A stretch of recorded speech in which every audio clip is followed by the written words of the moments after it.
आप ऐसे करें ना, यहाँ को देवबंदी बैठा तो जरा कान खड़े करे, तवज्जो से मेरी बात सुने। मैं गाड़ नहीं कटने लगा, मेरा एक मिजाज है, मैं तो मुखातिब कर सकना, एज ए स्कॉलर मैं कर सकता हूँ भाई, मैं तबसरा भी कर सकता हूँ। ये रोया पिटिया ना करो, गल सुनो मेरी। आप ऐसे करें, अशरफ थानवी की एक किताब है जिसका नाम नशर तीब है, अभी अगर किसी के पास है आधा घंटा मेरा बाकी होने लगा, मैं तेरे खोल के ना बखावा तो गल होगी। उसके मुकदमे में उन्हें किताब लिखी है आका करीम अलैहिस्सलाम के मिलाद पर, और मुख्तसर साथ सीरत लिखी है, और मुकदमे में लिखता है कि मैं दसा मैं किताब क्यों लिखी है, मैं क्या 10 फिर क्यों लिखी है। समझ आ रही है मेरी बात की मैं क्या कह रहा हूं?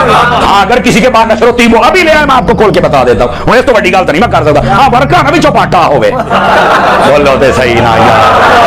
हाँ, सियालकोट वाले अल्लामा ज़ियाउल्लाह कादरी साहब रहमतुल्लाह अलैह की जगह ते गए, वो किताब कोई नहीं सी, भाभी कहना मेरे को है, आपने फरमा लिया ले आंदा विचों वर्का पाड़िया सी, आपने थले आपने फरमाया है तो पहले ही पार्टी है। उची बोल सकते हो तुसी जिन्ने बैठे हो, और मैं ऐदा दे तुसी हो, खुदा दा खौफ करया करो। अगर किताब सही हो तो मैं मुकदमा इधर देखिया जे, पता क्या लिखता है, कहता मैं किताब क्यों लिखी, मैं कहा 10 भाई क्यों लिखी, कहता जी साडे इलाके दे विच ना ताउन फैल गया ते बंदे मरन 8-8 10-10 ते 20-20 तो जनाजे उठन ते हाल पै गई, अज दा कोरोना दी पै गई सी ते ना बंदे इकट्ठे होण देण ते जे तो जनाब अली लला पै गई, जना मैं भी लोग के अंदर वड़ गया भी वारा हुण मेरा भी आया, बचा ते बचा किवें। मेरा ज़हन च ख्याल आया भी बुजुर्ग फरमाउंदे ने जिथे मिलाद हो जाए ना 1 साल वास्ते बीमारियां दौड़ जांदियां, जेले गल घुट हुंदा ना उसले सीधे राह ते आउंदे ने, अगे पिछे सारी जाति कहंदे तवीज़ हराम है, दम कराना हराम है, फलाना हराम है, बड़े बड़े ते जदों ब्याह हो जाए न्याणा जंप पवे, हुण न्याणा राती डरदा है भी जिद्दां दा अब्बा है उहने नाल डरना ही, होर की करना है, ते उठ के दौड़ पैंदे ने पीर जी शाह जी दम करो, मुंडा डरदा है। मैं क्या लोकां मारी दम हराम सी, अपनी ने डांग दित्ती ते हुण जायज़ है। भला सुनिया, मैं बड़िया बड़िया वेख्या जे अपनी बुढ़ी घर छड़ दे जे, और आप गड्डी जालियां ला के बैठना मैंने को वेखना लै, तेरे प्यो भी जानने तू किथे भुला फिरना, इस वास्ते नेर ओना करो जिन्ना पचा सकते हो। सादा जिहियां गल्लां ने यार, लड़न वाली गल ही कोई नहीं, इन्ना नेर ना करया करो। कुल भी रब्बिन नास कुल भी रब्बिल फलक, सारे भरा बैठे हो, मेरे जान तो बाद हुणे कुरान चुको, इसकी तफसीर पढ़ लो, ये ते आईयां ही दम बन के सन। हाँ, दम हराम है, तो मैं क्या हुण इसदी तफसीर किधर करांगे दस। नबी पाक खुद पढ़ के अपने उत्ते फूक मारते सन, जदों बहुते थके होंदे सन ते आप फरमाते आयशा गल सुन जी आका, फरमाया दोने सूरतां पढ़ के तू मैनू दम कर। मुफ्ती अहमद यार खान नहीं कहते औरत भी दम कर सकती जे, समझ आ रही है? ये दम तो कुरान दे विच साबित है, ते दम सुन के कईयां नूं यकदम हो जांदा है। कोई दी टेंशन ना लिया करो। वो हुण पता की कहंदा है, कहंदा जी मिलाद जदों होवे ते साल वास्ते बीमारियां दौड़ जांदियां ने, ते हुण करन की लगा है, कहन लग्या भी मैं हुण मिलाद करां ताकि बीमारियां दौड़न, बंदे तो इकट्ठे हो नहीं सकते, हुण की करां। ये अशरफ थानवी खुद लिखदा पिया जे, कहंदा फिर मैं सोचिया भी चलो इंज नहीं ना ते हजूर दा मिलाद लिख दिन्ने आ, हो सकदा है लिखण दी बरकत दे नाल बीमारियां दौड़ जान।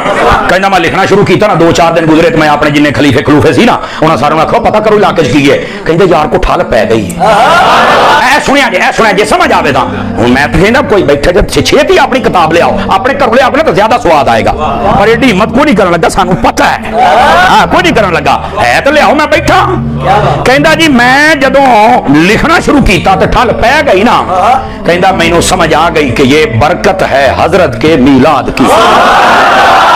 मठे बोलिया जी, मठे बोलिया जी। कहना फिर मैं नीयत की थी अभी किताब पूरी करनी है। अगली गल ओ बच्चे भी तवज्जो फरमाओ, जेडे कहंदे ने ओ जी 12 रबीउल अव्वल नहीं सी, मैं क्या किताब शुरू भी 12 नूं होई है ते मुकाई भी 12 नूं होई है, आके किथे गल्लां कर दे हो, ड्रामे कर दे हो, कमाल वाली गल है यार, को खुदा दा खौफ करो जरा। अल्लाह दे बंदों को गल समझो भी सही ना। तो ये देवबंदियों का बहुत बड़ा मौलवी है और वो कहता है कि मैं किताब लिखी और इसकी बरकत लिखने की बरकत से बीमारियां दौड़ गई। मैं कहा सरकार कोई लड़ाई कोई नहीं, सिर्फ एक गल दस छड़ो भी जे मिलाद लिखण दे नाल बीमारियां दौड़दियां ने ते जदों मिलाद कोई स्पीकर च बयान करे तो फिर बीमारियां पैंदियां क्यों?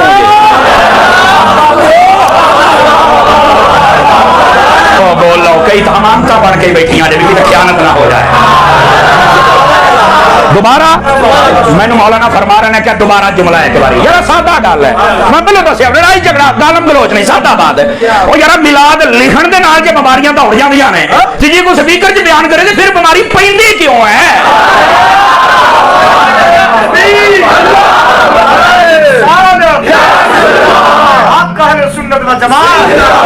ਇੱਥੇ ਇੱਕ ਹੋਰ ਗੱਲ ਕੋਇਲੇ ਹਦੀਸ ਬੈਠਾ ਤੇ ਭਾਜੀ ਤੁਸੀਂ ਵੀ ਤਕੜੇ ਹੋ ਜਾਓ ਤੁਹਾਨੂੰ ਵੀ ਇੱਕ ਗੱਲ ਸੁਣਾ ਨਾ ਗਾਲ ਨਹੀਂ ਬੰਦਾ ਨਹੀਂ ਗੱਲ ਪਾਏ ਦੀ ਦੱਸਣੀ ਲਓ ਜੀ ਤੁਹਾਡੀ ਕਿਤਾਬ ਹੈ ਉਹਦਾ ਨਾਮ ਹੈ ਸ਼ਮਾਮਤ ਉਲੰਬਰੀਆ ਲਿਖਣ ਵਾਲੇ ਬੰਦਾ ਨਾਮ ਹੈ ਨਵਾਬ ਸਦੀਕ ਹਸਨ ਭੋਪਾਲੀ ਉਹਦੇ ਵਿੱਚ ਉਹਨੇ ਗੱਲ ਨਾ ਲਿਖੀ ਹੋਵੇ ਲਓ ਜੀ ਸਮੜਿਆਲ ਵਾਲੇ ਸੁਣਦੇ ਬੈਠੋ ਜੋ ਚੋਰ ਦੀ ਸਜ਼ਾ ਮੇਰੀ ਪਤਾ ਕੀ ਲਿਖਦਾ ਜੇ ਇਧਰ ਸੁਣਿਆ ਜੇ ਮੈਂ ਹੁਣ ਲਫ਼ਜ਼ ਪੜ੍ਹਨੇ ਨੇ ਜ਼ਰਾ ਤਵੱਜੋ ਕਰਨਾ ਹੈ ਆਪਣੀ ਜ਼ਿੰਮੇਵਾਰੀ ਤੇ बोलना चाहिए मेरी जिम्मेदारी से नहीं कहता है हजरत का मिलाद सुनकर जिसको खुशी ना हो वो दिल किसी मुसलमान का दिल हो ही नहीं सकता है